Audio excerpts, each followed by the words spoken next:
un sujet extrêmement important pour les femmes. Extrêmement important. Parce que vous êtes Yesod Habayit, vous êtes la base même de la maison et de la avira, c'est-à-dire de l'atmosphère, de l'ambiance que vous mettez à la maison au travers non seulement votre état d'esprit, votre état d'âme, vos comportements, la façon de parler à vos enfants, la façon de parler avec votre mari. C'est une femme qui met la avira, qui met l'atmosphère à la maison. Il n'y a aucun doute sur ça, bien que le mari aussi met l'atmosphère. On n'est pas en train de dédouaner l'homme de son rôle et de sa responsabilité, mais il faut être bien conscient que quand vous rentrez à la maison, quand vous rentrez dans une maison, celle qui vous accueille, c'est la femme. C'est l'accueil, c'est la femme, c'est pas le mari. Alors qu'un mari, il a beau bien vous accueillir, si la femme, elle fait la tête et qu'elle n'est pas enthousiaste à vous recevoir, ça va être très difficile à vivre. À l'inverse, si la femme, elle vous reçoit avec grande chaleur et bienveillance, c'est elle qui vous mettra dans l'ambiance, vous le sentez bien. Donc c'est vraiment pour dire que la femme, elle a cette rachévout, cette importance de diffuser et d'être la responsable de diffuser l'atmosphère à la maison. Et l'atmosphère, elle va dépendre de quelque chose d'extrêmement important, ce dont on va parler ce soir.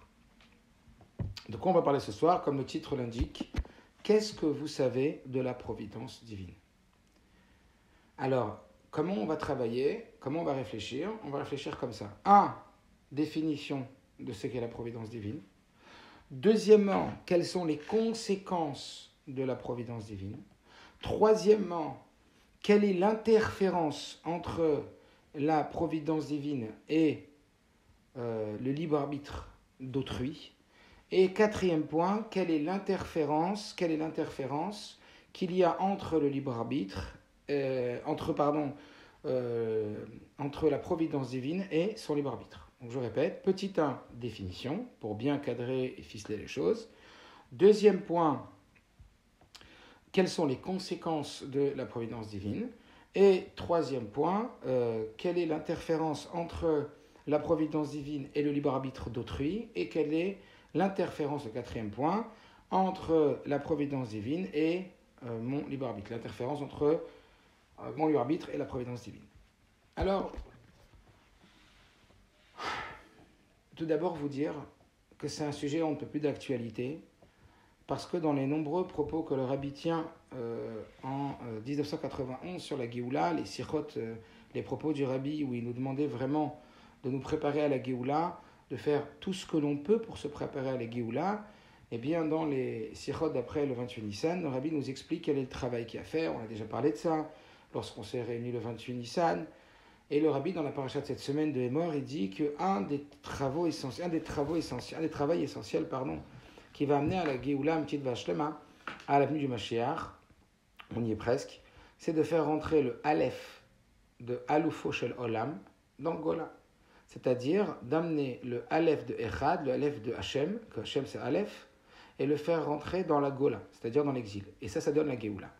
Et il explique que la Géoula n'est autre que la révélation d'une dimension de la Gola. C'est-à-dire que c'est à partir de la Gola qu'on va créer la Géoula. Et ce n'est pas comme s'il y allait y avoir une situation qui allait en balayer une autre. C'est une situation qui va révéler la profondeur de la situation actuelle. Et en cela, le Rabbi explique que c'est le premier, le premier système qu'il faut travailler, qui va être nécessaire de travailler à l'intérieur de nous, pour justement préparer à cet avènement-là. C'est un des points fondamentaux. Et ce point-là va être celui qu'on va aborder ce soir, celui de la Hashgacha pratique. Alors, si je vous donnais 15 secondes et que je vous donnais la parole, alors je ne pourrais pas le faire parce que, voilà, au Hachem, vous êtes une trentaine de personnes et que je ne pourrais pas donner la parole à tout le monde. Mais imaginez-vous que je vous pose la question. C'est quoi pour toi la Hashgacha pratique? Ça veut dire quoi? La providence divine. C'est quoi la providence divine?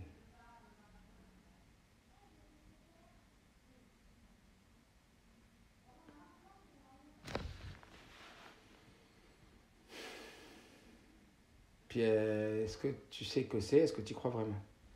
Parce que parfois on a des définitions, mais on n'y croit pas vraiment. Alors on y croit, mais sans y croire. Ça peut être aussi. C'est-à-dire, on sait que c'est vrai, mais de loin, ça n'arrive pas à modifier nos réactions. Ça n'arrive pas à modifier nos émotions. C'est-à-dire, on reste la même.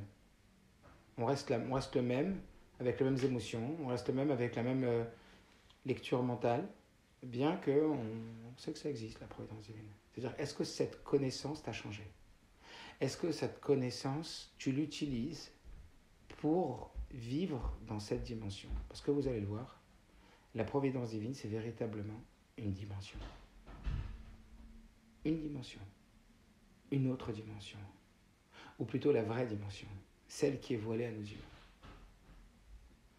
Alors quand on va parler maintenant de la définition de la providence divine, d'abord vous dire qu'il y a l'avant et l'après Baal Shem Tov.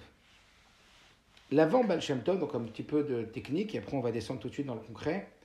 L'avant Baal Shem Tov, il y a plusieurs avis sur la providence divine, c'est-à-dire l'omniprésence, l'omnipotence, c'est-à-dire que l'impact de Dieu dans tout ce qui arrive dans le monde. Jusqu'où pensez-vous que Dieu a d'influence dans ce qui se passe dans le monde? Je parle d'abord au niveau universel, puis au niveau national, puis au niveau communautaire, puis au niveau familial, puis au niveau individuel, puis au niveau humain, puis au niveau animal, puis au niveau végétal et minéral. Jusqu'où Dieu il y est pour quelque chose. Jusqu'où Dieu décide de ce qui se passe. Jusqu'où ça va. Alors, avant le Baal Shem Tov, il y avait plein d'avis. On va juste citer celui du Rambam. Rambam, il disait, la providence divine, c'est-à-dire, comme on dit, Ashgacha, qui veut dire le Mashgiach. Le Mashgiach, c'est celui comme une surveillance de cache-route. Jusqu'à le Rambam, pour parler du Rambam, bien le Rambam, lui, a cette vision que la Ashgacha pratique, c'est essentiellement visé sur l'homme, que Dieu il surveille, il fait attention, il gère, il organise les systèmes humains, mais au niveau du minéral, végétal et animal, il y a juste une ashgacha minime, ça veut dire par espèce.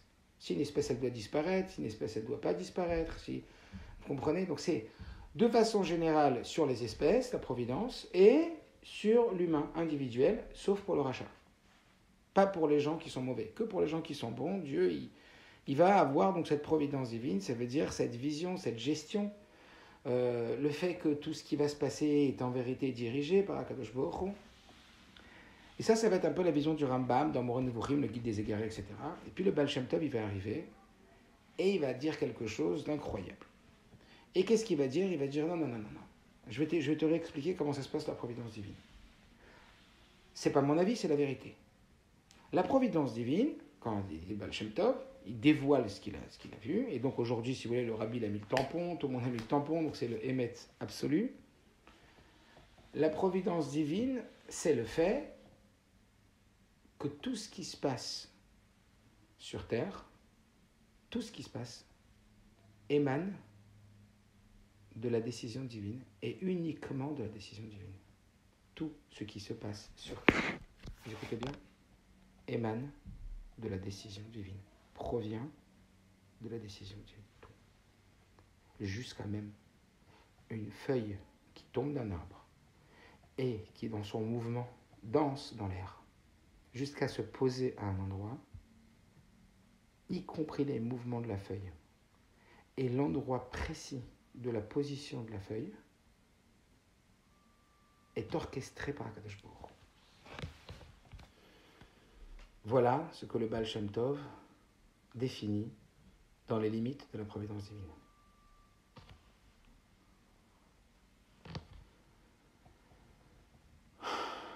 Ça veut dire que pour le Baal Shem Tov, ce n'est pas seulement l'humain, religieux ou pas, qui est complètement dirigé et orchestré par le Créateur, mais aussi l'animal, mais aussi le végétal, mais aussi la feuille morte, et donc aussi le minéral. C'est une super orchestration, au millimètre près, au détail près. Voilà ce que le Baal Shem Tov nous traduit par la providence divine. Alors le rabbi qui dit, mais alors comment on s'arrange avec le Rambam? Et ça, c'est l'Admour Haïm-Tsaï, le deuxième rabbi de Lubavitch, qui répond. Il dit, c'est pas une marloquette. Il n'y a pas du tout de divergence entre le Rambam et le Baal Shem Tov en vérité. C'est qu'en vérité, le Rambam, il parle de la connaissance qu'on a, de la vision de la Hashgacha Pratit. Ça veut dire, à nos yeux, à nous, qu'est-ce qu'on voit? On voit que Dieu dirige l'homme de façon individuelle. Et le rachat, il ne voit pas que Dieu dirige l'homme. Et les animaux ne le savent pas non plus. Alors que le Baal Shem Tov, il ne parle pas de ce qu'on perçoit ou pas. Il parle de la réalité. Dans la réalité, comment ça se passe? Dans l'ingérence de Dieu dans toute situation, jusqu'à où il ingère Dieu, jusqu'à où il y est pour quelque chose, Dieu. Donc là, il parle par rapport à la perception de l'homme, ça c'est le Rambam, et Baal Shem Tov, il parle dans la révélation de ce qu'il y a en vrai pour Dieu, et donc qui impacte l'homme. Ça veut dire que l'impact de l'homme, il est là. C'est clair? Voilà précisément comment l'Admour Haïm-Tsaï répond au fait qu'il n'y a pas de marloquette entre le Baal Shem Tov et le Rambam, et donc beaucoup d'autres commentateurs. Maintenant qu'on a défini ce qu'était la providence divine, on va trouver des petits exemples. Donc, je vous ai certainement, pour les femmes qui ont l'habitude de venir au cours, des petits exemples qui parlent de ce que c'est et jusqu'où ça va la providence divine, pour étayer la définition. D'accord? Pour l'instant, on est dans la définition.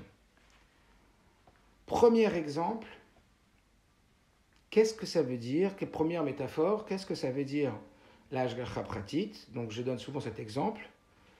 Je n'ai pas l'habitude de citer des films, mais ce qu'on m'a raconté de ce film-là, il est hyper représentatif de ce qu'on est en train d'expliquer. C'est, a priori, il y a bien bien longtemps, il a certainement été inspiré, un producteur de film, qui a inventé un film où dans ce film, en vérité,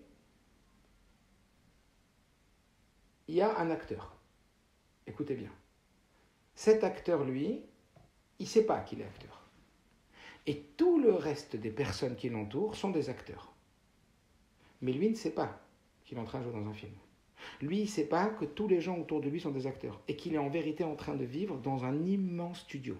Une bulle énorme, comme si une bulle qui faisait, je ne sais pas moi, 500 km avec une hauteur de, je ne sais pas combien, de milliers de mètres de hauteur.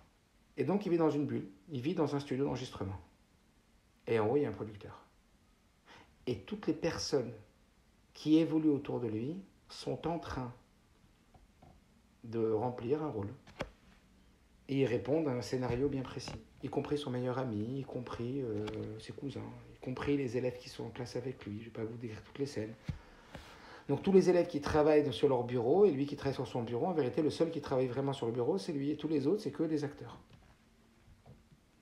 Jusqu'à ce qu'il va découvrir un jour qu'en vérité, très bizarre, mais a priori, oui, il se passe des choses incroyables.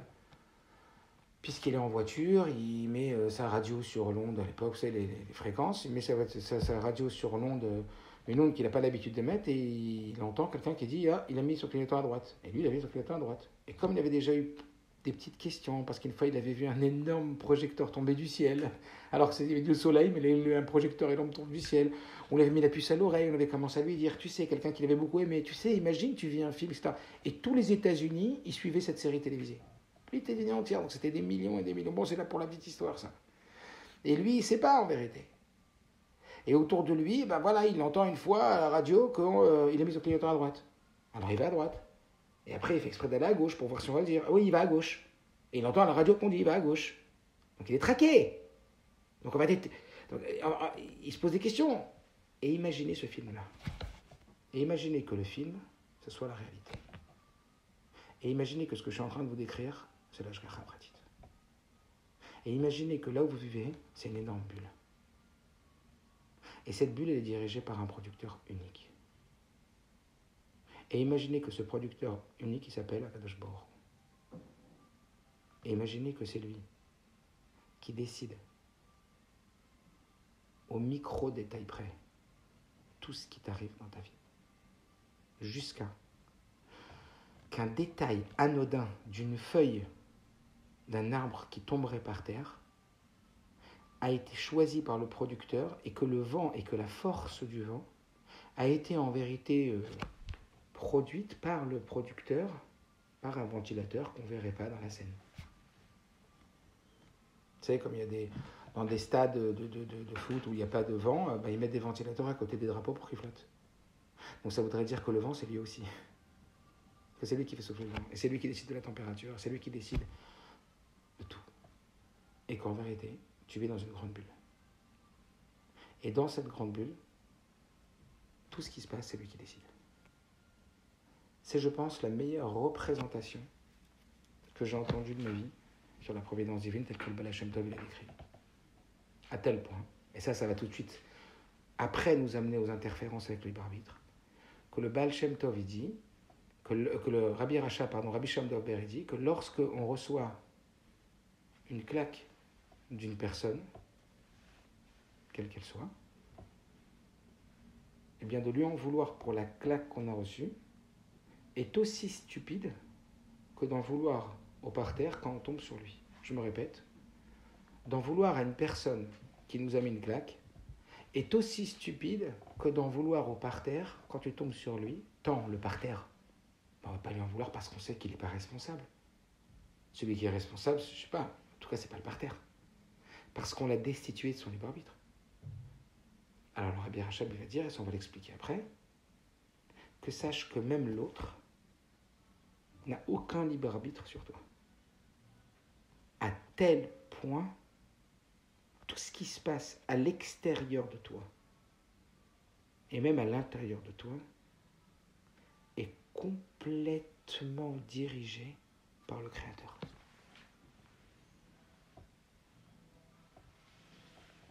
Vivre dans la Ashgacha Pratit, vivre avec la conscience de la Ashgacha Pratit, ou vivre sans la conscience de la Ashgacha Pratit, ça ressemble à quoi? Et ça aussi, c'est un exemple que j'avais déjà donné. C'est vivre dans une jungle ou vivre dans un hippodrome. L'exemple que le Rabbi donne, quand il parle de la présence de Dieu et de l'impact et de l'influence que Dieu il fait régir dans le monde au travers sa monarchie, ça veut dire le fait qu'il gère tout, eh bien il dit « Aolam ou lo jungle, yesh balabait le birazo ». Le monde, c'est pas une jungle, il y a un patron sur terre. Yesh balabait le birazo, il y a un patron. Aolam ou lo jungle, c'est quoi une jungle? Une jungle, c'est... il peut se passer plein de choses naturelles qui n'ont pas été voulues par personne, à part par Madame Nature, appelez-la comme vous voulez. En tout cas, c'est des phénomènes qui sont micra-nikrit. Hasard. Par hasard, tu as pris cette route et tu es tombé sur cet animal. Par hasard, tu as pris cette route et tu es tombé sur des troncs d'arbres les uns sur les autres. Donc, quelqu'un qui vit sa vie de façon à voir le monde comme une jungle, il peut se passer n'importe quoi sans que Dieu l'ait voulu. Il peut se passer une situation sans que Dieu l'ait voulu. C'est quelqu'un qui n'est pas dans la conscience et la croyance du véritable impact que Dieu et de véritables relations que Dieu il a avec ton monde. Il est substitué à la providence divine. Quelqu'un qui vit dans la providence divine, c'est quelqu'un qui vit dans un monde qu'il identifie à un hippodrome, dans un monde qu'il identifie à une zone privée, où personne ne peut rentrer. Sans l'autorisation du patron, mais plus que ça, pas seulement personne ne peut rentrer, personne ne peut aller là où il veut aller, où il souhaite aller, si ce n'est que lorsque ça le concerne à lui. Mais vis-à-vis des autres, il ne peut rien faire. Ça veut dire dans l'hippodrome, eh bien que n'importe quel endroit que vous verrez, ou n'importe quel obstacle, après on verra les conséquences, n'importe quel obstacle qu'on trouvera sur le chemin, il a été posé volontairement par l'ingénieur en chef ou par les responsables ou le responsable de l'hippodrome. Donc en vérité, la providence divine, c'est admettre et vivre avec une croyance profonde que le monde est un grand hippodrome et que tout ce qui s'y passe est une mise en scène et que tes yeux sont des caméras et que tout ce que tu vois en vérité a été décidé par un décideur avant que tu le vois ou avant que tu le vives. Et il y a un seul et unique décideur et personne ne peut aller à l'encontre de cette décision. Est-ce que vous imaginez juste que de vivre ça, quelles vont être les répercussions de cette croyance? Parce que si on y croit, on n'y croit pas. Mais quelles seraient les répercussions de cette croyance? Alors avant de parler des répercussions de cette croyance, je vais quand même, comme le Rabbi le dit, amener des preuves de la Torah Taniglé, la Torah dévoilée. Les deux preuves que je vais ramener de Torah Taniglé, c'est-à-dire de la Torah écrite, c'est une de la Torah écrite, une de la Torah orale. La première de la Torah écrite, c'est celle dans la paracha, je crois que c'est de Kitetse, je crois, enfin je regarde, oui, Kitavo, là-bas on nous parle d'un homme qui va construire une maison. Et quand il va construire sa maison, il va construire une maison qui fait plus de 1 mètre, et on va lui dire de construire une barrière protectrice autour de la terrasse. Tu construis une maison au moins de 1 mètre, tu fais une terrasse, il faut absolument construire une barrière protectrice. Et qu'est-ce que la Torah dit? Qui Paul a de Falmimeno. Parce que pourrait tomber le tombeur de cet endroit. C'est-à-dire que tu aurais pu, toi, avoir créé quelque part un mirchol, tu as créé une embûche et cette personne est tombée à cause de toi. Donc pour ne pas créer cette embûche, qui Paul a fait Mimenu, car pourrait tomber le tombeur de cet endroit, tu dois construire un parapet. Pourquoi tu l'appelles le tombeur? Il n'est pas encore tombé. La Torah elle est ultra précise. On aurait dû dire pour ne pas que tombe l'individu. Qui Paul à Adam, de peur que tombe l'homme. Non, pourquoi qui Paul à Nophel? Pourquoi tu l'appelles le tombeur? Parce que va tomber le tombeur. Qu'est-ce que dit Rashi? S'il tombe chez toi, c'est que déjà Dieu l'a décidé qu'il devait tomber. Qui Paul à Nophel Imenu? Parce que le tombeur va tomber. Rashi dit sur place, Raouizel et Paul. Celui-là, il a été déjà décidé dans le ciel qu'il devait tomber. Seulement ne sois pas toi l'instrument de Dieu pour le faire tomber. Parce que Dieu se sert de toi comme un instrument vis-à-vis d'autrui pour réaliser son projet sur lui. Et que si tu fais des bonnes actions, alors Dieu te donnera des projets positifs à réaliser sur terre. Et il se servira de toi comme un intermédiaire positif. Et si tu ne fais pas des bonnes actions, Dieu se servira de toi comme un intermédiaire pour réaliser son projet qui n'est pas visuellement positif. Dans les mots de Rashi, qui Paul a fait dans les mots de Rashi, c'est dans les mots de Rashi, c'est peut-être Shoftim, je sais plus, je regarde, j'ai pas regardé depuis longtemps. Donc dans les mots de Rashi, c'est quoi? Raouizel et Paul, il est convenu que cet homme-là il tombe parce que Megal Gelimisrout allié des Zakai, Vechiyuv allié des Chayvan, parce qu'il donne du mérite à ceux qui en ont déjà, il rajoute du mérite à ceux qui en ont, et il rajoute des problèmes à ceux qui en ont déjà. De là, qu'est-ce qui sort? Que toi, tu es pour rien s'il est tombé ou pas. Tu es pour rien, mais il devait tomber. Ah, mais tu es pour quelque chose. Mais ça, vis-à-vis de toi, pas vis-à-vis de l'autre. C'est pas à cause de toi qu'il est tombé. Tu vas juste être l'intermédiaire. Ça, c'est déjà une base, comprendre que tout ce qui arrive, après ça on verra, on va utiliser ce sujet-là pour parler de l'interférence du libre arbitre de l'autre avec la Hashgacha Pratit. Mais en tout état de cause, vous allez voir, on voit à tel point qu'en vérité, tout ce qui arrive est décidé par Akadosh Baruch Hu. Tout. Le deuxième point, c'est la Gemara dans Choulin. Je crois que c'est Daf Semer Gimel. La Gemara, elle dit là-bas à propos de Rabbi Yochanan, que quand il a vu un poisson se faire manger par un shalach, un cormoran, il a plongé sa tête et il a mangé un poisson. Rabbi Yochanan, il dit là-bas que ce poisson-là devait être mangé par cet oiseau-là, et que Dieu, il a pensé que c'était lui qui devait manger ce poisson parmi, vous savez, les bancs de poissons. C'est pas par hasard qu'il a pris un poisson. C'est que c'était ce poisson-là qui devait se faire manger par cet oiseau-là à ce moment-là. Et citer le verset de Teilim qui dit « Tes jugements sont nombreux dans les abîmes ». Ça veut dire « Rabim Teomot », même dans les abîmes les plus profonds, « Tes mishpatecha », tes jugements, ils se réalisent. Donc on voit de la Gemara et on voit du Chumash que effectivement, de façon claire et nette, la Torah nous montre que tout vient d'Akadosh Baruch Hu, y compris la dimension et le règne végétal, animal et minéral. Tout est géré par Akadosh Baruch Hu. Donc ça, c'est déjà la connaissance et la définition de ce qu'est la Hashgacha Pratit. Une personne qui vit dans la Hashgacha Pratit comprend qu'en réalité, dans sa vie, il n'y a que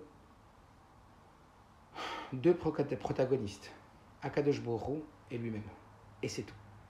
Akadosh Baruch Hu et lui-même, et c'est tout. Ça va amener à quoi ça?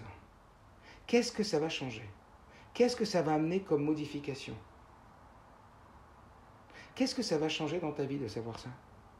Ok, on t'a dit, voilà, les tzadikim, ils viennent t'amener le Hémet tel qu'il est. La vérité, ils nous la donnent, ils viennent, ils nous dévoilent des secrets en fonction de nos besoins, en fonction de la situation de la génération. On nous dit, voilà, très clairement, les tzadikim, ils viennent nous dire, clairement, l'ashgacha pratit, sache qu'elle est jusqu'à ce qu'une feuille qui tombe d'un arbre, eh bien, est voulue par Akadosh Baruch Hu. Je vous pose la question. Quels sont... Allez, prenez-vous, chacune d'entre vous, dans les deux versions possibles. La version de celle qui y croit mais qui ne le vit pas vraiment, ou qui dit c'est Akzama, c'est de l'exagération, ou une personne qui va le vivre vraiment. Qu'est-ce que ça va changer? Ça va changer quoi? Ça va juste tout changer dans sa vie. Ça va chambouler complètement toutes ses croyances. Ça va chambouler toute sa vie. Elle ne va plus chercher des responsables. Elle ne va plus chercher à être une victime. Elle ne va plus chercher à rendre coupable l'autre.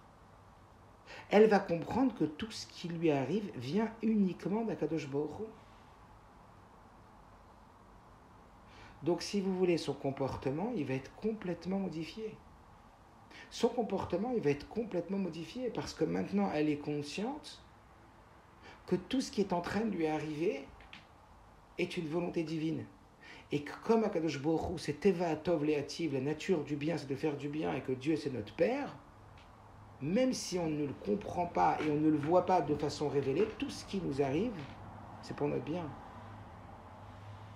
Et donc, on va avoir, si vous voulez, une perception complètement différente de la réalité. On va percevoir, on va lire la réalité, on va interpréter la réalité de façon complètement différente. Complètement différente. Et donc, quand on va être pénétré de cette idée, parce qu'il faut qu'elle nous pénètre, et ça c'est avec de la répétition, avec du temps, c'est véritablement un état mental, un état d'esprit, c'est une façon de lire tout ce qui nous arrive dans la vie. Eh bien, quand on va se pénétrer de cette mentalité, de cette, j'ai envie de dire, cette programmation mentale, et on va l'intégrer à l'intérieur de nous, mais c'est fini. On voit le monde complètement différemment, et donc nos réactions, elles vont être réfléchies différemment, et nos émotions, elles vont découler de façon différente. On sait que tout vient de Dieu. Et là, on est en train de rentrer le Aleph de Alufo Shel Olam, de Dieu, dans la Gola, dans l'exil, là où on ne voit pas Dieu. Et on est en train de, grâce à ça, comme le Rabbi dit dans le Parashat Emor de Tafshin Aleph, on est en train d'amener la Géoula. On est en train de préparer le monde à ce qu'on appelle, dans les termes de la Chassidout, Koach Apoel Banifal, la force du Créateur dans la créature. On révèle que tout est animé par la force du Créateur. Et là, évidemment, que nos réactions elles seront complètement différentes. On n'agira plus maintenant seulement en fonction de l'autre, mais on agira en fonction du producteur. On sait maintenant, on est avisé, on sait que c'est une grande bulle, on sait qu'il y a un producteur, on sait qu'il y a une caméra cachée, on sait qu'il y a une caméra qui est là et qui nous regarde. Le Rabbi dit maintenant qu'on avance de plus en plus vers Mashiach, la science avance pour nous préparer à cet avènement. Et il donne l'exemple de la caméra. Quand la Mishnah elle dit Aïn roe ve'ozen shomat, un œil qui voit, une oreille qui entend dans Perkei Avot, à l'époque on avait bien du mal à le comprendre. Le Rabbi dit aujourd'hui c'est plus du tout difficile. Et si Dieu il a créé, c'est le mot du Rabbi, si Dieu il a créé le phénomène de la caméra, c'est bien pour nous dire que Aïn roe ve'ozen shomat. Il y a un œil qui voit et une oreille qui entend tout. C'est la caméra. Et bien aujourd'hui c'est plus difficile de se dire, ah bien tiens il y a une caméra. Donc imaginez-vous le jeu de la caméra cachée. Vous connaissez quand on joue le jeu de la caméra cachée. On prend quelqu'un à une situation sans lui montrer qu'en vérité il y a une caméra qui est cachée pour tester sa réaction. Donc il va être dans une réaction de premier ordre. Il va être dans la réaction sans savoir que la caméra elle est cachée, de se prendre dans le piège qu'on lui tend. Mais s'il est au courant qu'il est en train de jouer au jeu de la caméra cachée, s'il est au courant qu'il y a une caméra qui est cachée et qu'il y a un producteur qui est en train de mettre en place la scène qu'il est en train de vivre jusqu'au moindre détail, mais sa réaction elle ne va plus être en fonction de cette première vision. Elle va être en fonction de la deuxième vision, celle de la caméra cachée. Donc on ne va plus réagir dans la spontanéité première de ce qu'on aurait voulu réagir. On va dire, ah, ça vient de lui, c'est un test. Ah, ça vient de lui, il veut voir si je vais réussir. Ah, ça vient de lui, il veut voir si je vais me mettre en colère ou pas. Ah, ça vient de lui, il veut voir dans quelle façon je vais... Est-ce que je vais prendre ça d'une façon où c'est de sa faute à lui ou c'est de sa volonté à lui? Et donc si c'est sa volonté à lui, c'est qu'il y a quelque chose en vérité de bien qui est caché pour moi et qu'il attend quelque chose de différent de moi. Et je vais aller demander au grand livre, qui est le livre de la Torah, dans cette situation, qu'est-ce que tu attends de moi? Dans cette situation, c'est quand qu'on a réussi et qu'on n'a pas réussi. C'est quand qu'on a utilisé, dans quelle situation on a utilisé ou on n'a pas utilisé. Dans quelle situation on peut dire qu'on a réussi ou qu'on n'a pas réussi. Ça change complètement la donne. Toute la donne, elle change. Vous comprenez que toute la donne, elle change. Ça, c'est le premier point. Donc en réalité, comme je dis souvent, on n'est plus du tout dans la réaction, on est dans la proaction. On n'est plus en train de se dire, mince, t'as vu ce qu'il m'a fait? T'as vu ce qu'il a dit? Mais non, ce qu'il a dit et ce qu'il a fait, ça vient d'Akadosh Baruch Hu. Est-ce que ça veut dire qu'il faut se laisser faire? Pas du tout. Est-ce que ça veut dire qu'on doit laisser faire? Pas du tout. Parce que la Torah nous dit de ne pas nous laisser faire. Et d'ailleurs, si la Torah nous avait dit de nous laisser faire, on va se laisser faire. Mais la Torah nous dit de ne pas nous laisser faire, vous comprenez? En même temps, comprend que c'est qu'un intermédiaire pour la volonté de Dieu. Il est l'instrumentalisation de la volonté d'Akadosh Baruch Hu sur terre. Et donc, en fonction de ta conscience, encore une fois, le comportement et l'émotion vont être complètement modifiés. Et c'est ce qu'on veut de nous en nous apprenant la vérité du système de la providence divine. Ça, c'est le premier effet que ça va avoir. Et ce n'est pas des moindres. Le deuxième, c'est, comme le Rabbi nous ramène au nom du Baal Shem Tov, que le Baal Shem Tov il dit que de toute chose qu'un homme y voit ou qu'un homme il entend, il doit se demander quel est l'enseignement que je dois apprendre maintenant. Qu'est-ce que Dieu il veut me faire savoir derrière ce que je vois, qui sont mes caméras en vérité. Et que Dieu dirige mes yeux en vérité comme des caméras. Et qu'il y a toute une mise en scène qui est montée ici. Qu'est-ce que Dieu il veut me faire savoir? Donc on va être, comme on dit, aux aguets en permanence de se demander derrière chaque chose, Bechol Darkechadeu. Dans tous tes chemins, apprends à connaître Dieu. Recherche Dieu dans chaque chose. Parce qu'il se cache derrière chaque scène, chaque mise en scène. Et donc on va aller, nous, apprendre à avoir un autre champ de vision, une autre dimension de focalisation. Je ne sais pas si vous vous rappelez, pour celles qui ne l'ont pas vu, je pourrais vous l'envoyer pour celles qui me le demandent, cette feuille où on voyait strictement rien à part des comment on appelle ça, comme des rayures noires quadrillées, et on voit rien. Et quand je vous demande qu'est-ce qu'il y a écrit, vous me dites il n'y a rien écrit, c'est quadrillé. Et quand on prend la feuille, pour les femmes qui viennent au cours, elles l'ont déjà vu, on prend une feuille, et cette feuille-là, et on la met dans un certain axe, on va voir qu'en vérité, écrit en long, il y a écrit Bereshit bara Elokim, et de l'autre côté, Hashem Taretz. Mais pour ça, il faut avoir un plan de vision. Il faut avoir un plan de visualisation différente. Et là, on perçoit autre chose. Et c'est ça l'Hashgacha pratique. C'est d'arriver à percevoir dans chaque situation le message divin qui s'y cache. Et c'est ça la Géoula. C'est ça le premier shlav. Alors, il dit qu'il y a 3 shlavs, 3 étapes. Ça, c'est le premier. Percevoir dans la situation le message divin qui s'y cache. Voilà pourquoi le Baal Shem Tov dit que de chaque chose qu'on voit ou qu'on entend, on doit tirer un enseignement. De chaque chose qui se passe, parce que devant les caméras, tout ce qui y passe, c'est le producteur qui les fait passer. Donc Dieu, tu l'appelles plus Dieu, tu l'appelles un producteur, le grand producteur. Mon père, le grand producteur, le metteur en scène. Vous imaginez si à partir d'aujourd'hui, vous appelez plus Dieu Dieu, vous appelez le producteur? Vous allez voir comment ça marche dans votre vie. Ah, c'est le producteur. Ah, c'est le metteur en scène. Moi, c'est mon père. Hein. Il m'adore. Et puis, je suis allé seul. Comme le rabbi, une fois quelqu'un passait devant le rabbi, vous vous rappelez, il a dit au rabbi, je dis vous vous rappelez parce que je dis souvent contre des femmes, et il passait devant le rabbi, et le rabbi lui a dit vous êtes venu en famille? Alors lui, il a dit non, je suis venu seul. Le rabbi, il a froncé les sourcils, il a dit un juif, il n'est jamais seul. On s'est battu avec tous les rabbis précédents pour donner à un juif la conscience qu'un juif n'est jamais seul. Yehudi ou l'Olevad. Il est dans la bulle. T'inquiète pas. T'es regardé. Il y a des vidéos qui sont braquées sur toi pour te protéger, pour savoir où t'es. Il est avec toi, Dieu, sans arrêt. Il te regarde, t'es son fils unique, le Baal Shem Tov. Il n'oublie pas que Dieu, il te regarde et il a un sentiment pour toi, le même qu'un père vis-à-vis d'un enfant qu'il aurait eu dans les derniers jours possibles. D'avoir des enfants est unique. Donc imaginez-vous, et ça le Rabban Shem Tov dit, c'est l'exemple qui se rapproche le plus, mais qui est extrêmement loin de la réalité tellement Dieu nous aime. Donc évidemment, vous avez tout de suite le sentiment qui va naître. En plus de ce que je viens de dire, que de chaque chose qu'on voit, on va tirer un enseignement, on va chercher à tirer un enseignement, que ça va détruire complètement nos peurs. Que ça va éloigner complètement nos peurs de tout ce qui peut se passer, nos projections de peur. Mais juste avant de passer à la peur, cet exemple de l'enfant qui, avec son papa, il marche dans la rue et puis il voit qu'il y a une scène d'un film qui est en train de tourner, il ne peut pas passer derrière la caméra. Oui, il peut passer derrière la caméra. Je pose la question. Mais pas du tout, il ne passe pas derrière la caméra. Il y a tout autour des barricades qui empêchent à qui que ce soit, qui ne fait pas partie du film, de passer derrière la caméra. Et en vérité, tous les gens qui passent dans cet endroit-là, ce sont des acteurs ou des personnes qui font partie du film.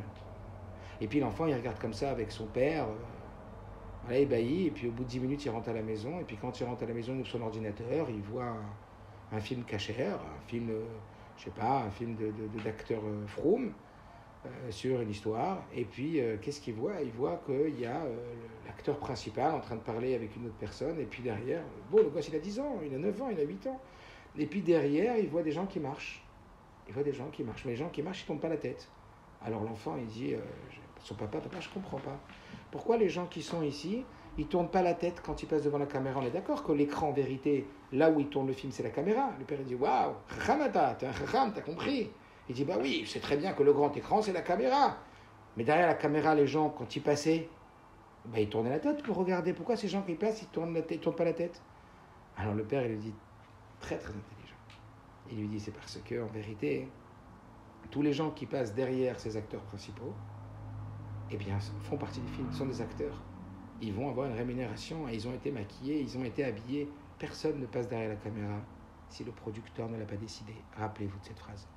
Personne ne passe derrière la caméra si le producteur ne l'a pas décidé. Personne ne passe derrière tes yeux, devant tes yeux. C'est pas Dieu qui l'a décidé. Vous imaginez, ça veut dire quoi de vivre ça? Et ça, c'est la vérité. Ça, c'est le Emet. Ça, c'est Emet. Toute notre vie, elle change à ce moment. Ça, c'est la deuxième conséquence de la Shgacha pratique, pour nous, concrètement. Troisième conséquence, c'est comme j'ai parlé des peurs. Si tu sais que tout est programmé par Akadosh Baruch Hu, et tu sais que Dieu, il a le monopole absolu de la puissance et que rien ne peut se produire si ce n'est que par dessein divin. À part de Dieu, de qui t'as peur? Qu'est-ce qui peut t'arriver? Imaginez-vous que vous avez l'artillerie lourde de l'armée israélienne autour de vous, avec des hélicoptères en haut et des snipers tout autour de vous. Mais Dieu, il est encore plus puissant que ça. Et il ne peut rien t'arriver, c'est pas Dieu qui l'a décidé. Donc vous imaginez comment ça va chasser toutes nos peurs? À l'image de Moshe Rabbeinu, qui se retrouve dans une situation où il va avoir peur. Il va avoir peur que lorsqu'il a tué l'Égyptien, et le lendemain qu'il revient et qu'il voit Dathan et Aviram, le frère et le beau-frère qui se tapent dessus, et là il va dire à Moshe Rabbeinu, ah, tu veux me juger comme tu as jugé l'Égyptien? C'est écrit que Moshe a eu peur, et la chose a été connue. Parce que Moshe a eu peur, donc c'est écrit, le verset dit, Moshe a eu peur que la chose soit connue, et que Pharaon le sache, ou qu'il y ait des délateurs en Israël, comme Rachid dit. En tout cas, Moshe a eu peur, et la chose a été connue de Pharaon, et c'est pour ça que Moshe est parti. Et qu'est-ce que le Rabbi nous dit? Pourquoi la Torah nous dit que Moshe a eu peur, et que la chose a été connue? Parce qu'en vérité, c'est que parce que Moshe il a eu peur, que Pharaon il l'a su. Ça veut dire que c'est ta peur qui crée le danger. Ce n'est pas le danger uniquement qui crée la peur, mais la peur crée le danger. Ça veut dire qu'à partir du moment où on va se sentir en danger, même si c'est pas vrai, ça va créer des peurs. Et ces peurs elles vont engendrer des dangers. Qu'est-ce qui va être à l'initiative de nos peurs? Le fait qu'on ne sente pas la présence divine, qu'on ne sache pas que Dieu il gère tout au moindre détail. De qui t'as peur si tu sais qu'Akadosh Baruch Hu, il est dans tout, il est partout. Donc, j'ai pas dit que du jour au lendemain, on va réussir à contrôler tout ça en nous. Mais c'est quoi le système? C'est qu'au travers la connaissance et la croyance, on va réussir à maîtriser nos émotions. Donc, au fur et à mesure, on va dire, d'une sensibilisation qu'on va faire dans notre esprit à la vérité que la providence divine elle est, on va réussir à complètement amadouer peu à peu nos peurs, nos angoisses, la projection négative, il peut nous arriver n'importe quoi. Qui nous protège ici? Tu te rends compte ce qui peut se passer? Vous vous rappelez, quand on avait parlé du cours de l'Aïmouna, on avait donné l'exemple de celui qui a tellement étudié et il dit Dieu il remplit le ciel et la terre, et son copain il l'amène à la fin dans une forêt, il lui dit vas-y marche, il avait une peur bleue, il lui a dit mais je n'ai pas compris, si Dieu il est partout, de qui t'as peur? Vous vous rappelez cet exemple? Il y a des moments où on se prend à nous-mêmes, on se dit attends, mais si ce que je vous raconte je le pense vraiment, pourquoi quand je sors dans la rue, dans la nuit, je sais qu'il n'y a pas vraiment de danger, je ne suis pas en train de dire que je marche dans un endroit qui est hyper dangereux. Pourquoi j'ai peur? Pourquoi quand je suis à la maison et que tout est éteint et que je descends et que je ne sais pas combien il y a que Dieu préserve, il y a de fois où les maisons elles sont cambriolées en pleine nuit. Mais combien de fois on a peur pour rien? Et combien de nos peurs, on a des croyances fortes dessus, où en vérité, ce que notre pensée, elle veut nous faire croire, elle prend une puissance et un impact en nous, et elle nous envahit complètement jusqu'à nous faire vivre notre projection mentale comme aussi fort qu'une réalité. Et tous les dommages, je ne vais pas parler de ça maintenant, mais tous les dommages, on a déjà parlé de ça, tous les dommages que ça va créer sur notre santé, tous les dommages que ça va créer sur notre stress et sur notre mal-être, etc., etc. Donc vous imaginez à quel point le phénomène de la croyance véritable dans le Emet qu'est l'Ashgacha Pratit va bouleverser notre vie. Elle va bouleverser notre vie vis-à-vis de nos réactions qui vont devenir des proactions, vis-à-vis de nos réactions qui ne seront plus maintenant au premier degré mais au deuxième degré en fonction de la caméra cachée. Elle va bouleverser notre vie parce qu'on va comprendre qu'en vérité nos yeux c'est des caméras et tout ce qu'on est en train de voir c'est le grand producteur qui est en train de générer tout ce qu'on voit pour en apprendre quelque chose. Donc on est constamment en apprentissage et on est constamment en contact avec Dieu. Elle va générer notre sérénité. Elle va générer notre émouna. Dans combien de lettres le Rabbi parle d'émouna? Vous vous rappelez émouna zomenoucha? L'émouna, c'est un état émotionnel de sérénité de nos soucis. Et d'où vient la émouna? De la conscience de l'Ashgacha Pratit. Quelle est la source, pas de notre émouna, mais quelle est la source intellectuelle et qui va nous permettre de vivre dans cette émouna? C'est la conscience de l'Ashgacha Pratit. C'est la conscience de l'omniprésence de Dieu dans tout, qui gère tout, qui ne peut rien se passer, c'est pas lui qui décide. Donc de qui t'as peur? Ça va générer cette émouna. Le Rabbi dit dans combien de lettres? Vous travaillerez votre émouna puisque vous savez que tout est géré dans la providence divine tel que le Baal Shem Tov nous l'a appris et que le Emet et que la vérité divine est telle que le Baal Shem Tov nous l'a appris.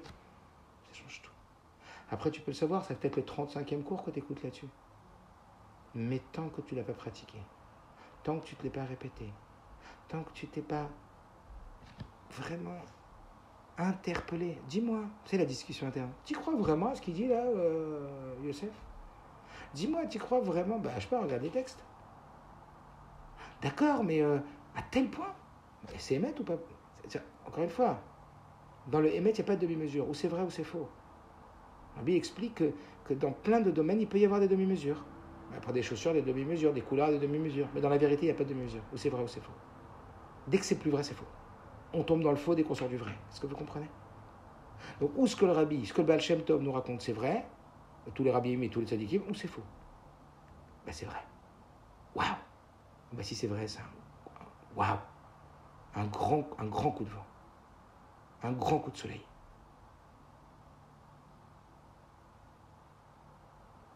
Donc, on a listé quelques points que ça allait modifier, mais énorme! Dans ta proaction, ta réaction, dans ton émotion, dans ta vision du monde, dans ta vision de ce que tu es en train de rencontrer, dans ta vision de tout ce que tu dois faire, de ce que tu es en train de voir, que tes yeux c'est des caméras. Et qu'en réalité, derrière tout ça, il y a une attente du bon Dieu de toi. Jusqu'à que ça touche et que ça pénètre dans tes émotions, dans tes peurs, dans ta confiance, dans ta sérénité, etc. Maintenant, on va parler de l'interférence de la providence divine dans la relation au libre arbitre de l'autre. Alors, on en a déjà un peu parlé, mais on y va. Quelle est l'interférence de la providence, quelle est l'interférence du libre arbitre d'autrui dans la providence divine? Combien l'autre est son libre arbitre, parce qu'il a un libre arbitre, il peut avoir un effet sur ma vie à moi. On l'a déjà expliqué avec le Rabbi Rachab et l'histoire de tomber par terre, de ne pas en vouloir au sol quand on tombe dessus. Pourquoi t'en voudrais un homme lorsqu'il te fait un dommage? Ça ne veut pas dire que tu ne vas pas réparer, tu ne vas pas te protéger, parce que la Torah dit de réparer et de protéger. Et deuxièmement, avec cette histoire de qui Paul Anofel Mimenu, que lorsque tombe le tombeur, que déjà c'était décrété qu'il tombe. Donc dans cette perspective, comprenez bien, clairement, après vous pourrez me poser des questions, etc., et on pourra essayer d'y réfléchir. En tout état de cause, clairement, personne n'a d'interaction par son libre arbitre sur ce qu'il t'arrive. Rien. Vis-à-vis de toi, l'autre n'est qu'un pion de Dieu. Vis-à-vis de toi, l'autre n'est qu'un intermédiaire. Vis-à-vis de toi, l'autre n'est qu'une instrumentalisation divine de ce qu'il souhaite qu'il t'arrive pour que tu en fasses ce qu'il attend de toi. Et le seul libre arbitre existant, c'est ce que toi, tu vas décider d'en faire et comment tu vas réagir à cette situation. Zéro. Zéro. Et rien de plus compliqué à comprendre. Alors qu'à faire, c'est du boulot. D'arriver à intégrer cette vérité, c'est du boulot. Quand on vit dans un monde qui se dit en hébreu olam, qui a le sens de LM, c'est-à-dire un voile total, alors on voit tout sauf ça. Ah ben c'est la foire, aujourd'hui tout le monde fait ce qu'il veut. Celui-là il fait ça, celui-là il fait ça, celui-là il fait ça, n'importe quoi. C'est la pluralité des pouvoirs. Alors d'accord, Dieu c'est le plus puissant. Non. L'Ashgacha pratit, c'est Dieu n'est pas le plus puissant, Dieu est le tout puissant. Dieu n'est pas le plus puissant, Dieu est le tout puissant. Y compris ton mari, y compris ta belle-mère, y compris ta cousine, y compris... Après, tu vas demander, qu'est-ce que Dieu attend de moi dans cette situation? Tu vas aller voir le Shulchan Aruch, tu vas aller voir des rabbanim, tu vas aller voir ta mashpia, tu vas demander. On n'est pas en train de dire de se laisser faire, on n'est pas en train... Ah bah si ça vient de Dieu, comme il a même, je ne veux rien faire. Pas du tout. Il faut réagir. Mais pas réagir dans ta spontanéité comme tu crois que c'est à cause de l'autre et que tu vas lui en vouloir et que tu vas pas lui pardonner, que tu vas t'énerver. Pas du tout. Et ça, on l'apprend de Yosef. Yosef Hatzadik. Toute une sira. Pour celle qui étudie les sirot. Une sira extraordinaire, l'écouter sirot. Et particulièrement un Mahamar dans Melukat et celles qui veulent les références, je leur donnerai. Incroyable ce que le Rabbi dit à propos de Yosef Hatzadik. Explique que Yosef Hatzadik, en vérité, il fallait qu'il soit vendu par ses frères. Pour aller préparer le raffinement de l'Égypte, pour que la galoute de l'Égypte, elle soit beaucoup moins dure. Et qu'il n'y ait que 210 au lieu de 400 ans à vivre. Et qu'en vérité, les années douloureuses ont été de 86 ans seulement. Pourquoi? Parce que Yosef, il a fait tout le travail en amont. Et donc, quand les frères de Yosef, ils ont vendu Yosef, les frères de Yosef ne savaient pas qu'il fallait le vendre, mais ils ont été dirigés vers Kavana Eliona. Il y avait une Kavana, même si eux, ils ne la connaissaient pas. Et c'est pour ça que Yosef, il leur demande de réparer leurs actes au travers le test qu'il leur fait. Mais qu'en vérité, il leur dit, qu'est-ce qu'il leur dit? Mais je ne vous en veux pas. Vous n'y êtes pour rien, c'est la Kavana Eliona. Il ne leur en veut pas vraiment. Et c'est pas qu'il leur en veut et que maintenant il veut se venger. Il ne veut pas se venger du tout. Et quand il leur fait le test de la coupe avec Benjamin, c'était juste pour qu'il fasse tchouva. Mais il n'a rien contre eux pour de vrai. Mais comment? Tu t'es fait vendre par tes frères. Tu as été dans un pays un esclave, un moins que rien. Après, tu as été jeté en prison. Tu n'en veux pas, Hachem. Tu ne l'as pas trompé, Dieu. Mais il sourit, Yosef. Ça fait partie du scénario. Ce qui compte, c'est pas là où tu mets ce que tu fais de moi. Ce qui compte, c'est ce que j'en fais. Je ne suis pas responsable de ce qui se passe. Je suis responsable de ce que j'en fais. Dans chaque situation, ça amène à Simra. Ça amène à sourire. Dieu, tu ne vas pas abandonner. Il aurait combien pu croire qu'il avait été abandonné? Ça aurait pu être le syndrome de la victime, Yosef. Il aurait pu se rentrer à l'intérieur de la terre et s'identifier à la victime, de la plus grande victime possible. J'étais le meilleur.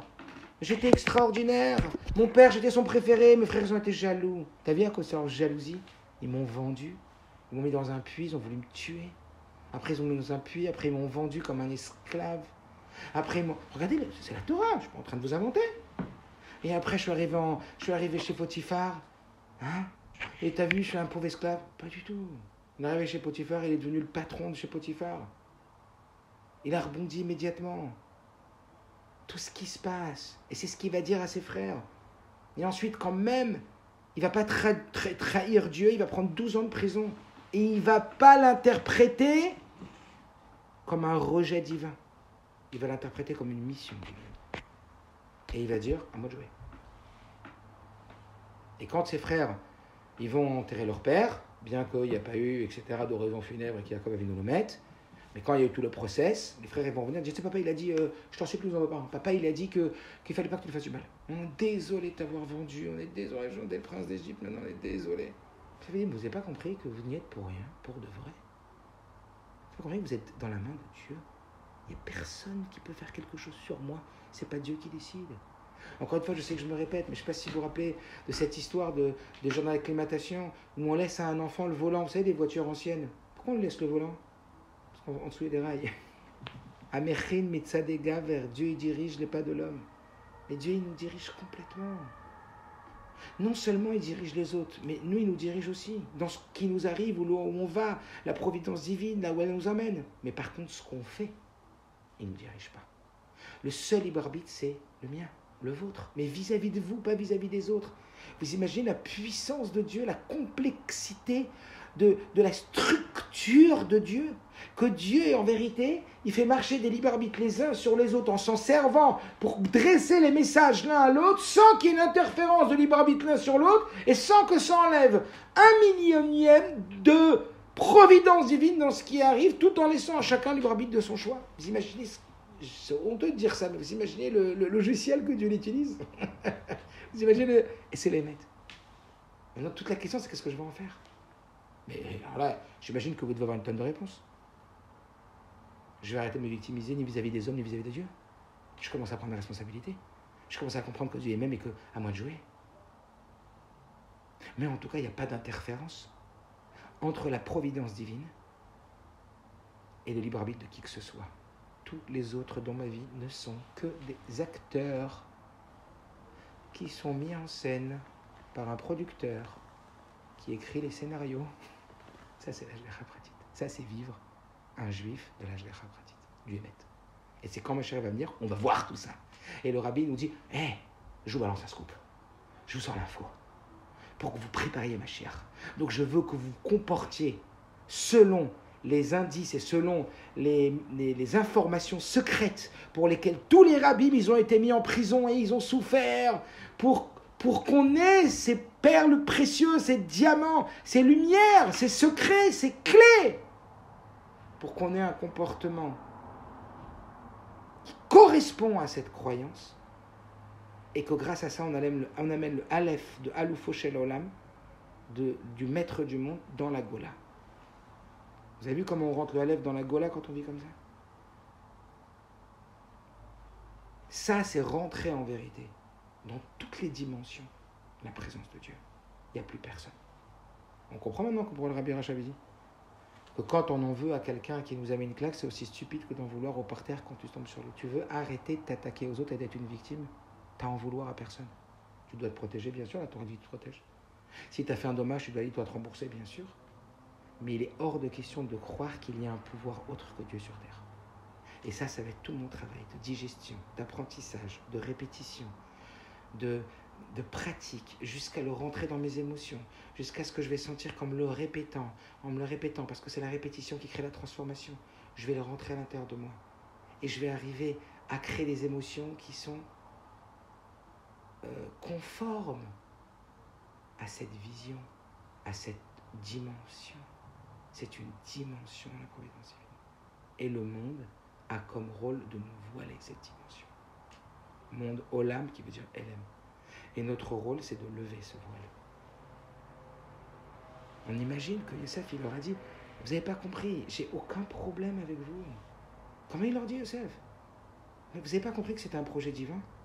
Même si vous aviez pas cette kavana, mais vous savez que Dieu, il vous a utilisé pour moi. Vous voyez bien, regarde ce que je suis devenu aujourd'hui. C'est moi qui vous nourris aujourd'hui. Soyez sans crainte. J'ai compris, Yosef, il leur dit. Ça fait longtemps que j'ai compris. Soyez sans crainte, ça fait longtemps que j'ai compris. Quelle explosion.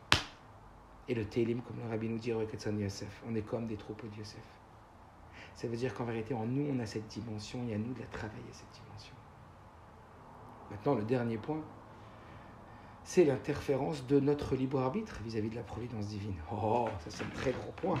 Je n'ai pas dit qu'il était très long, mais il est très très fin. Et celui-là aussi, il est abordé par le Rabbi. Le Rabbi, il n'a laissé aucun sujet pas abordé et pas défini. Par contre, il a fait, comme le Rabbi l'a dit, il nous a laissé notre travail. Il n'a laissé aucun point trouble. Mais il nous a dit, c'est à toi de bosser pour le faire entrer à l'intérieur de toi et pour le révéler. Parce que la Géoula, elle doit venir de chaque juif. On ne va pas le répéter. De toi, de toi, de toi, de toi. Ça, c'est le travail. Ça, c'est un des travail. Comme le Rabbi l'a dit, il y a 4 travail. Dans les Sichot, par Chatémor, il dit, c'est à rentrer le Aleph de Aloufo Shalom de Dieu dans la Gola. Alors, comment l'interférence? Comment parler de l'interférence de la providence divine et de notre libre arbitre? Est-ce que mon libre arbitre peut interférer dans la providence divine? Oui. On l'a dit. Akol min hashamayim, chutz mirat shamayim. Tout vient de Dieu, sauf la crainte de Dieu. Akol mirat shamayim, akol min hashamayim, chutz mirat shamayim. Tout vient de Dieu, sauf la crainte de Dieu. La crainte de Dieu, ça veut dire ton libre arbitre. Ce que tu as dû en faire. Ton comportement. Donc, est-ce que ton comportement, il peut interférer dans la providence divine? Et ça peut conduire à quoi? Alors là, je vous demande d'être très, très à l'écoute. C'est pas long, mais d'être très à l'écoute pour ne pas mal comprendre ce que je vais dire, parce que c'est sur un fil. Donc, faites très attention.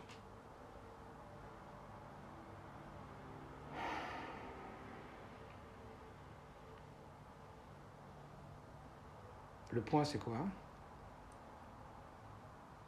C'est qu'en réalité, lorsque, par notre libre arbitre, on fait des choix, et qu'on sent qu'on a fait des mauvais choix, on peut en arriver à se dire, t'as vu, j'ai fait le mauvais choix. Donc c'est pas Dieu qui l'a voulu, dans la galère dans laquelle je suis. C'est moi qui l'ai voulu. J'ai en vouloir qu'à moi-même. Et en vérité, Dieu, il voulait pas que je fasse ça. C'est moi-même qui suis tombé dans le panneau. Donc maintenant, je suis plus protégé par la providence divine. Je suis plus conduit par la providence divine.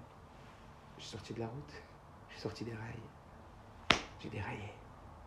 Je suis cuite. Dieu n'est plus avec moi. Et donc on a un sentiment de s'en vouloir à mort. Et on se dit, ouais, c'est moi qui me suis mis là-dedans. Combien de fois on se dit ça? C'est moi, peut-être que Dieu ne voulait pas que je me marie avec ce mari, c'est moi qui me suis mis là-dedans. J'avais dans les arbitres. Peut-être le bon Dieu ne voulait pas que j'ai ce travail, c'est moi qui me suis mis là-dedans. Et donc il va y avoir un danger de retrait du libre arbitre de retrait de la providence divine de par son libre arbitre. Et là, très gros surcha du rabbi extraordinaire, je vous donnerai aussi les références. Le rabbi parle d'Abraham Avinu. Et il dit qu'Abraham, lorsqu'il est parti de Ur-Kasdim, il est arrivé à Eretz Canaan, en terre de Canaan, qui était donc le futur Eretz Israël, où Dieu lui avait dit Lech lecha me'artzecha, il lui avait dit pars et va à Eretz vers une terre que je te montrerai. Le voilà arrivé en Israël et il se trouve confronté à un énorme dilemme. Imaginez-vous que le bon Dieu, qu'un tzaddik, il vous dit allez part en Israël, ou part en Australie, ou part je ne sais pas dans quel pays, et tu arrives là-bas et c'est la catastrophe, c'est la famine, la disette. Et bien voilà ce qui se passe pour Abraham. Il arrive en Israël et c'est la disette, c'est la famine terrible. Qu'est-ce qu'il se dit? Qu'est-ce que je dois faire? Dieu ne lui donne aucun ordre, c'est silence radio. Donc déjà, Abraham, il ne se plaint pas. Ça, c'est le grand niveau de la émouna de Abraham. Quand on sait que les Avot, toute leur force était de ne pas se plaindre. Et Dieu va le rappeler à Moshe Rabbeinu, quand Moshe Rabbeinu il va dire la marot alamazé, pourquoi tu fais du mal à ce peuple? Et Dieu va lui dire les Avot, ils n'ont jamais rien dit, même s'ils n'ont pas compris. Tout de suite, ils n'ont pas compris. Je ne leur ai pas montré le Hémet tout de suite. Ils n'ont pas vu tout de suite ma vérité. Ils avaient de quoi douter et pourtant ils n'ont pas douté. Ça, c'est la force de la vérité, de la confiance. C'est quand tu as de quoi douter, tu ne doutes pas. Ça, c'est la force de la confiance, de la émouna. En tout cas, Abraham, il ne doute pas. Mais il se demande qu'est-ce que je dois faire. Qu'est-ce que je fais? Il n'y a plus à manger. C'est la famine. Au Ur-Kasdim, j'étais bien. Hein. C'était magnifique. Mais maintenant que je suis à Eretz Canaan, il n'y a plus rien à manger. On va mourir de faim. Qu'est-ce que je fais? Je reste ou je pars? Il sait qu'en Eretz Mitzrayim, en Égypte, il y a à manger. Je reste ou je pars? Je ne sais pas, Dieu lui dit rien. On ne dit pas à Dieu, mais c'est quoi ce plan-là? Pourquoi tu m'as fait ça? Non, pas de rébellion. En même temps, il dit, il faut que je fasse un kili al-piteva. Il n'y a pas à manger, il faut que j'y aille. Il faut que je le prenne en main. Dieu, il veut qu'on fasse un kili al-piteva, c'est-à-dire il veut que nous, on mène notre travail en sachant que c'est un Kadosh Baruch Hu, mais Dieu, il me teste. Et il va en Égypte. Et il va descendre en Égypte, vous connaissez toute l'histoire. Il va remonter, je vous passe toute l'histoire, Berichush Gadol. Il va remonter avec énormément de biens. De là, la quasi-totalité de tous les commentateurs de la Torah félicitent le comportement de Abraham. Waouh, Kol HaKavod, il n'a pas douté de Dieu, il n'a pas remis en question de Dieu. Il s'est pris en main, il est parti en Égypte, il était cherché, et Dieu l'a fait remonter avec des grands biens. C'est la preuve que Dieu était avec lui, donc c'est super ce qu'il a fait. Bon choix. Sauf un, le Ramban, Nachmanide. Lui, il dit, pas du tout. Il a manqué de bitachon. Il a manqué de confiance en Dieu. Dieu lui a dit de rester, d'aller en Canaan. C'est la famine, ne bouge pas de Canaan. Ne bouge pas de Canaan. Jusqu'à ce que tu aies ta parnassa en Israël. Et il lui a bougé d'Israël. Et le Rambam, il dit, il a manqué de bitachon. Et malgré cela, le Rabbi vient nous donner cet éclairage. Et encore une fois, pour celles qui sont hébraïsantes, vous voulez la sira, je vous la donne. Le Rabbi dit qu'en vérité, même si tu dis, selon le Rambam, que Abraham, en vérité, il n'aurait pas dû descendre, le fait qu'il est descendu, après qu'il est descendu, ça faisait partie de la volonté de Dieu. Ça veut dire quoi? Attention, c'est sur un fil. Attention, c'est sur un fil ce que j'ai maintenant. Donc il faut bien comprendre. Ça ne veut pas dire que c'est un petit peu faux ce que je dis. C'est exactement ce que le Rabbi dit. Mais attention à ce que vous en faites et comment vous le comprenez. Dieu dirige complètement les pas de l'homme. Est-ce que mon libre arbitre peut interférer dans la providence divine? Réponse folle, non. Ça veut dire quoi? C'est même pas ton libre arbitre qui peut interférer dans la providence divine. Ça veut dire que lorsque tu ne fais pas un choix que tu aurais dû faire, évidemment que tu dois faire le bon choix. En hébreu, les chatrila. Évidemment que les chatrila, Dieu il attend que tu fasses une mitzvah. Et évidemment que Dieu il attend que tu prennes le derech hatov, que tu prennes le bon chemin. Évidemment que c'est écrit dans la Torah, j'ai placé devant toi le bien et la vie et le contraire et tu choisiras la vie. Ou bacharta b'chaim. Les chatrila, tu dois choisir le émet, tu dois choisir Torah en mitzvot, évidemment. Mais si maintenant ça s'est passé, tu as choisi pas bien, est-ce que tu es sorti du sentier divin? Ou est-ce que tu n'es pas sorti du sentier divin? Ou est-ce qu'en vérité, même ça, c'était dans la Hashgacha Pratit? Même ça, c'était dans la volonté divine que tu passes? Et bien, c'est cette réponse qui est la bonne. A priori, il est interdit de dire « Ah ben, je faute de toute façon, comme on dit, après je ferai tchouva. » Jamais. Parce que là, c'est écrit qu'on va t'empêcher, on va te donner des difficultés énormes pour faire tchouva. Alors si tu pousses, tu pourras y arriver. Mais jamais quelqu'un ne doit dire je faute et je ferai tchouva. Ben, je faute, de toute façon, c'est la providence divine qui veut que je faute. Mais même pas en rêve. Ça, c'est tout le contraire du projet divin. En même temps, imagine, ça y est, la faute que tu as faite il y a 1 an, le choix que tu as fait il y a 3 ans. Est-ce que tu vas dire que ce choix, il est fait de la providence divine ou il est fait de ton libre arbitre? Tout ce qui est passé était fait de la providence divine. Tout ce qui s'est passé dans le passé était fait de la providence divine. Donc arrête de te faire mourir toi-même et de te détruire avec ton passé conditionnel. Ah, si j'avais su, si je n'avais pas, si j'aurais zéro. Il n'y a rien. Dieu recrée le monde à chaque instant. Et ça fait partie de la définition du Baal Shem Tov, de la providence divine, Leolam Devarecha Hashem Nitzav Hashamayim. Que Dieu recrée le monde à chaque instant. Ça signifie que tout commence maintenant. Ça signifie que en amont, ce qu'on appelle en hébreu les chatrila, c'est entre tes mains et c'est tout. C'est entre les mains de personne ta vie. Arrête de te placer comme une victime devant des gens ou devant des situations. Tout ce qui t'arrive, c'est voulu par Hachem. Il y a un seul et unique producteur. Dieu, c'est pas le plus puissant, c'est le tout puissant. Il y en a un seul qui écrit les scénarios, les scripts de tout le monde, à part le tien. Tu es le seul acteur qui joue dans le film. La Mishnah dit dans Péa, Chayav Adam Lomar, Bishvile Nivra Olam. Chaque homme doit se dire, le devoir de se dire, le monde a été créé pour moi. Et c'est pas du chauvinisme, c'est de la responsabilité. À ce moment-là, tu te dis, waouh, mais Dieu il m'a créé pourquoi? Pour que je réussisse. Dieu il a créé cette scène pour que je réussisse, pour que je grandisse, pour me tirer vers le haut. Et c'est la mentale de Yosef Hatzadik. Et tout, il va l'interpréter comme ça. Et quand ses frères ils vont arriver, on est désolé Yosef de t'avoir vendu, qu'est-ce qu'on avait comme bêtise? Ne vous inquiétez pas, c'est pas une bêtise. Pour vous, c'est une bêtise, vous devez réparer. Mais en soi, vous étiez en train d'être utilisé par le projet divin. Il n'y a pas de souci. Donc il n'y a aucune interférence entre la providence divine et le libre arbitre de l'autre vis-à-vis de soi. Zéro. Et le libre arbitre de soi vis-à-vis de la providence divine? Eh bien même celui-là. Même celui-là, on te dit que même si tu as fait le mauvais choix, maintenant que tu l'as fait ce mauvais choix, il fallait que tu le fasses. Pour arriver là où tu vas arriver, Yeridel et Aliyah, ta chute pour une évaluation encore plus grande. Il fallait que tu passes par là pour t'élever encore plus. Mais ça, tu peux le dire qu'après. Alors Rabbi demande, mais pourquoi on te dit ça? C'est très dangereux de te dire ça. C'est la vérité, d'accord?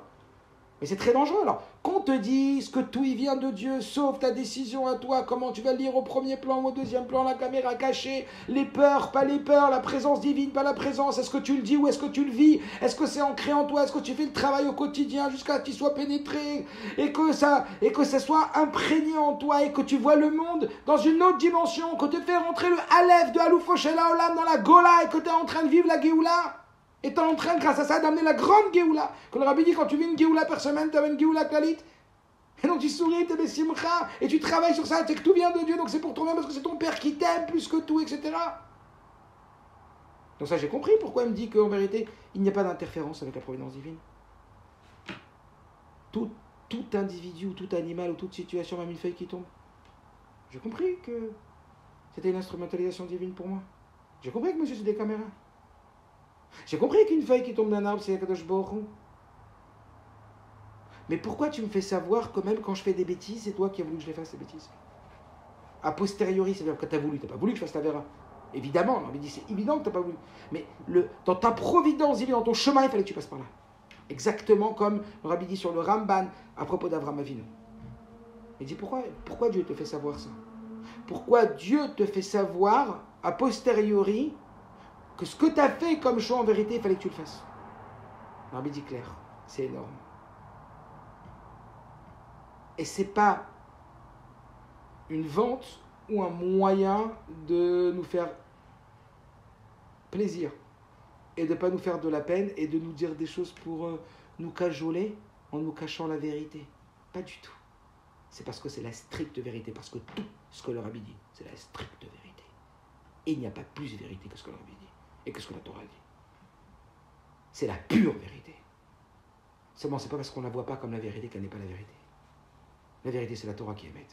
C'est Moshe qui émet.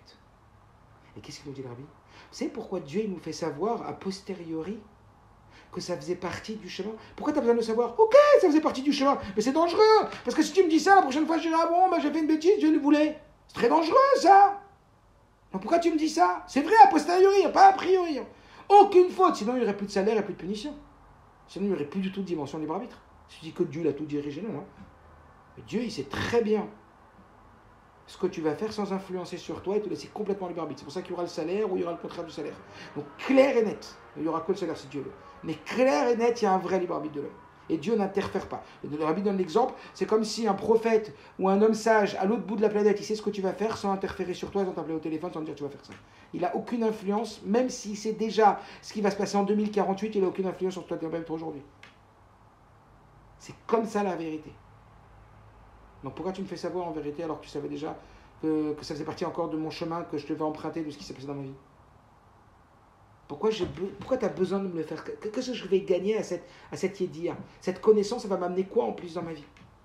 Réponse énorme, que jamais je vais désespérer sur mon sort. Et jamais je vais me dire, c'est trop tard. T'as raté, t'as fait le mauvais choix, mon coco, ma cocotte, c'est fini. Tu vas le payer maintenant. Jamais. Jamais tu vas dire, ah ben c'est moi qui l'ai choisi, faut que j'en paye les pots cassés. C'est tant pis pour moi. Non. Oui, la réparation, il faudra réparer, etc. Mais la situation, leur ami, t'es pas sorti des rallyes. T'inquiète pas, il est toujours avec toi. Et ça faisait partie de Yeridal sur Khalia. Ça faisait partie d'un apprentissage, d'une façon que c'est un rebond technique, que c'est une chute pour une élévation encore plus haute. Donc on conclut Bemaskana, j'ai fini. Celles qui doivent sortir, elles peuvent sortir, j'ai fini. Je fais juste la conclusion, c'est-à-dire la répétition de tout ce que je dis pour que ça soit bien clair dans vos têtes, mesdames. Et ensuite, je consacrerai quelques minutes aux questions et au boulot. Parce que maintenant, c'est là que le boulot commence. Jusqu'à maintenant, c'est de l'apprentissage, c'est fastoche. Comme on dit, l'enseignement, c'est de la transmission. Après, c'est la transformation, le vrai travail. Au quotidien, tous les jours, utiliser. Donc, petit A, définition du libre arbitre, de la providence divine. La providence divine, définition, selon les termes du Baal Shem Tov, en accord avec le Rambam qui est l'Admor HaEmtsaï arrangé, Tout vient de Dieu jusqu'à ce qu'une feuille qui tombe d'un arbre, son mouvement et l'endroit où elle va tomber est voulu par la volonté divine. Tu vis dans une énorme bulle avec un producteur et c'est lui qui gère tout, dans les moindres détails de ce qui se passe dans ta vie. Tout est une mise en scène du Dieu pour te faire réagir de la façon dont il attend de toi pour que tu le révèles sur terre. Voilà ce qu'est le libre arbitre. Exemple de ce film, de cet homme qui est dans cette grande bulle où il n'y a que des acteurs et toi tu es le seul avec ton libre arbitre, qui est parfait, qui est très très ressemblant. Histoire de l'hippodrome et de la jungle, histoire du Rabbi Rachab et de la claque qu'on reçoit, on est clair. Les conséquences, petit 2, les conséquences. Les conséquences, je ne suis plus dans la réaction, dans la proaction. Je ne réagis plus au premier degré, je réagis au deuxième degré. Donc j'attends avant de réagir, je réfléchis. D'accord ? Comme l'animal qui doit ruminer. On mange des animaux qui ruminent pour ruminer. On va réfléchir avant d'agir. Il y a la première réaction et la deuxième. Je regarde la caméra cachée. On m'a informé qu'il y avait une caméra cachée. C'est comme on l'a dit tout à l'heure. Hey, caméra cachée, comment tu réagis ? Maintenant que tu m'as dit qu'il y a une caméra cachée, je vais réagir en fonction de la caméra cachée, pas en fonction de la scène. Fini. Ensuite, de chaque chose, comme dit le Baal Shem Tov, je vais apprendre. Ça, c'est les conséquences. Je vais apprendre de chaque chose. Puisque c'est des caméras et tout ce que je vois, ça va m'arrêter pour apprendre. Ensuite, ça va transformer complètement mes émotions.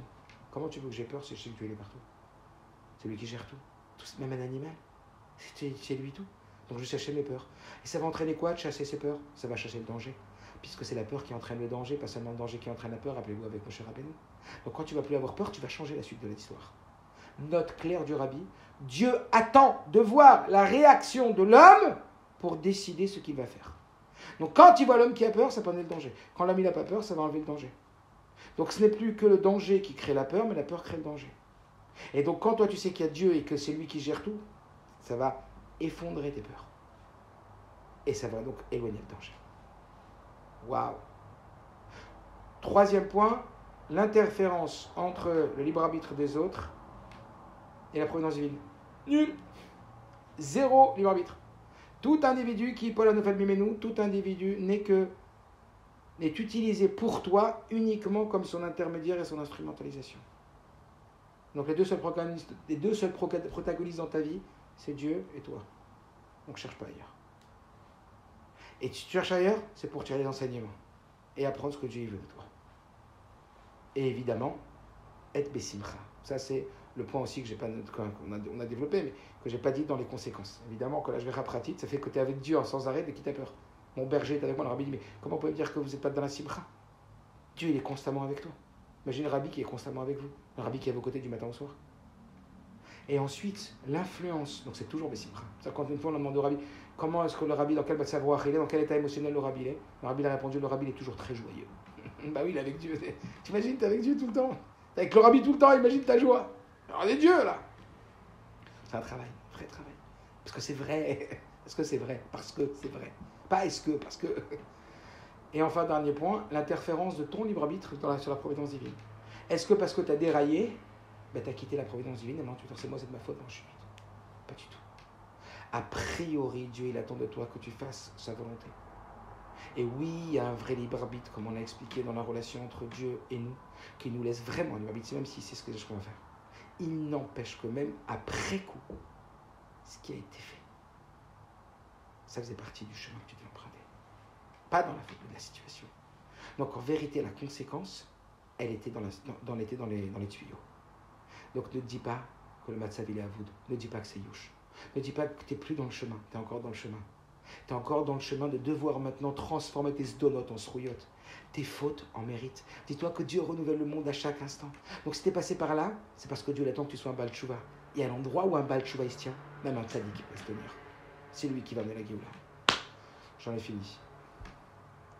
Voilà, maintenant je réponds à des questions s'il y en a, si je peux. Et je vous souhaite bon travail. Et à moi aussi d'ailleurs. Parce qu'on a du boulot. Et c'est ça la Géoula.